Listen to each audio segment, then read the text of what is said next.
Nancy Peebles is not a professional spokesperson, so to help tell her story, we hired professional spokesperson Mark Garay. So I walked outside this morning only to find the landscapers were unloading a bunch of stuff in front of my house. We begin with a developing story. A local woman alarmed to see several armed men walking towards her home. Well, not armed per se, but though they had a lawnmower and some shears for the bushes. The woman says that they approached her with some kind of twin-bladed weapon and a gas-powered cutter.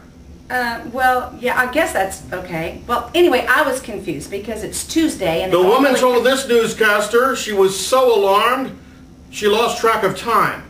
Well, I was on my way to work and they were blocking my car, so I decided to talk to the main guy, Hector. Faced with the possibility of being held against her will, the woman approached and confronted the leader of this cruel band of men.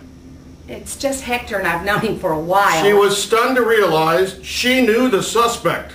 From church. She realized she had seen the man in her place of worship. It was her sanctuary, her oasis from the outside world, and now she was stunned to realize that both her home and her sanctuary were being invaded by this very cruel man.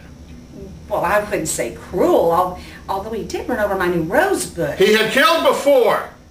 Does he have to be here? I mean, it's really not that interesting a story. And then the story took an interesting twist. Okay, so I went and talked to Hector, and it turns out they were just here to take care of my neighbor's yard. He apologized, he moved his truck, and I was able to get to work. With a sudden moment of humanity, the suspect allowed her to go.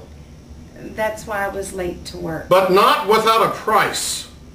He's coming back Wednesday, though. The suspect vowed to return.